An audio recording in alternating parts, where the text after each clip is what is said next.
kang Pastor Cabardo sa Seventh Adventist.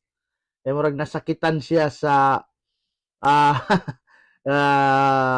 komentaryo ni Bro Amik og amo ang komentaryo mahitungod sa iyang pagwali sa gitawag nato og iyang anak nga masuso katong masuso pa gyud no bago pa nga tao. So kini man gud sila mga igsoon wa ni sila mutuo di ni sila mutuo nga ang bata may pagtuo. So man ang gibirahan siya ni Bro Amik nga nganong nagwali-wali siya siyang anak nagbasa-basa sa Biblia nga sumala sa ilang pagtulunan nga ang ilang bata walay pagtuo. Sa pagtuo sa bata nga iyang giwalian nga wa mo kay pagtuo. O nga ni palag si Pastor Cabardo nang hambog siya nga professional kuno siya, pastor siya, bright, so very good kay ka pastor ha.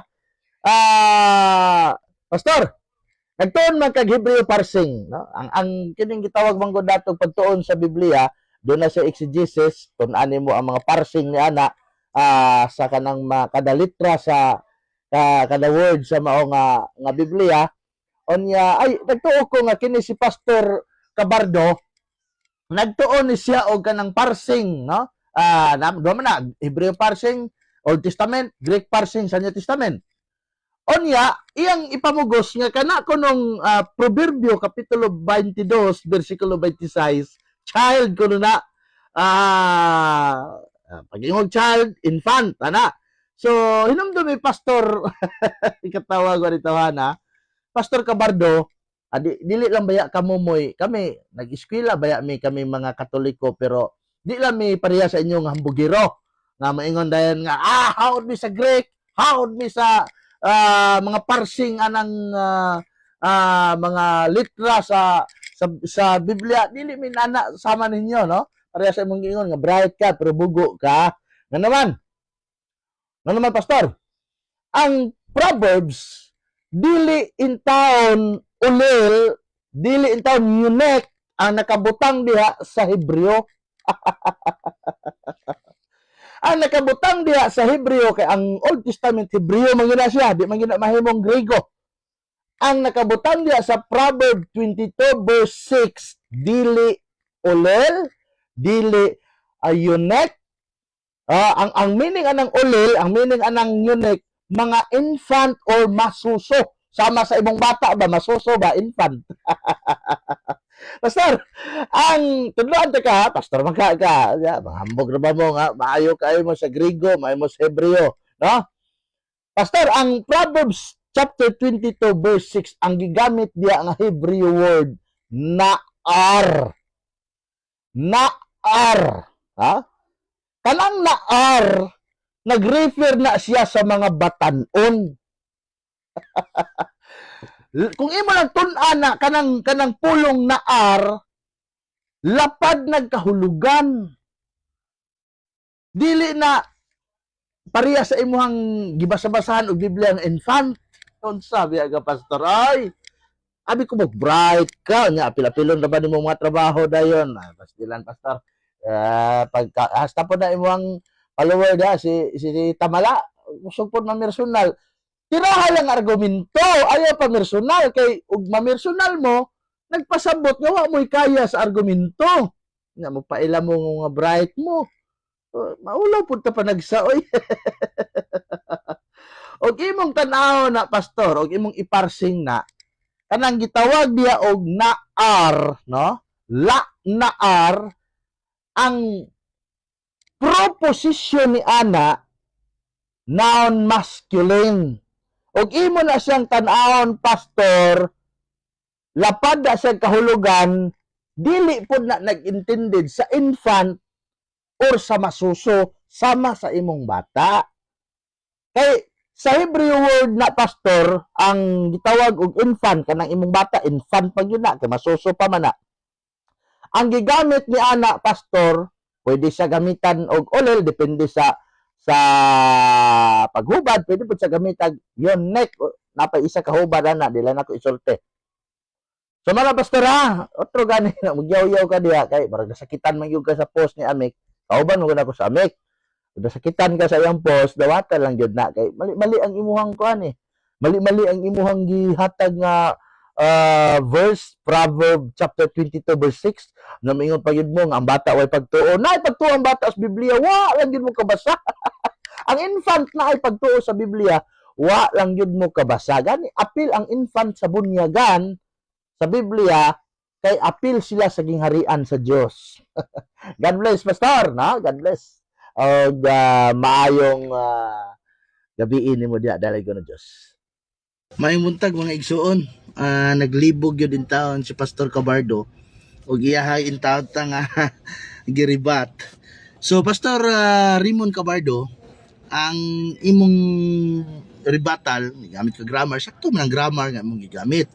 Pero ayaw ipamugos ang naar nga apil ang imuhang infant diha sa Proverbs 22 verse 6. Kay ang gibutang diha, train up a child in the way he should go, when he is old he will not depart from it. So dili lagi apil ang ulel diha sa Proverbs chapter 22 verse 6, kay ang imong anak infant pa na, dili pa na child, no? Sa espesipikong kuan pastor, sa gitawag nato nga standard dispensation sa pag-qualify sa bata, ang infant 0 to 12 months man ang infant. Ang children, lahi po ang children sa qualification nga gigamit nato karon. Kaya ang children from 3 to 12 years na.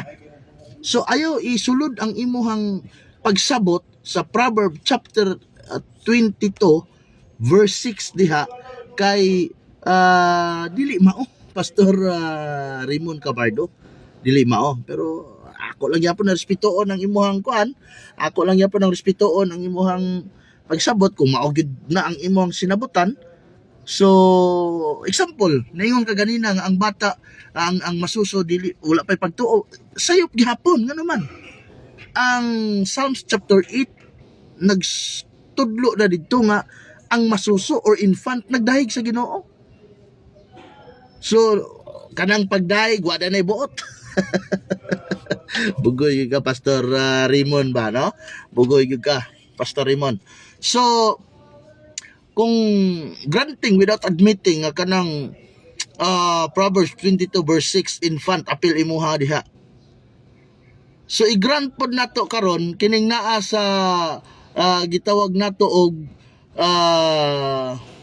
Acts chapter 2 verse 38 nga apil ang bata sa pabunyagan diha sumala ni San Pedro, no? Acts chapter 2 verse 38 to 40, kung imong tan-aw na diha Pastor Raymond, ang bata diha apil diha sa bunyag, no?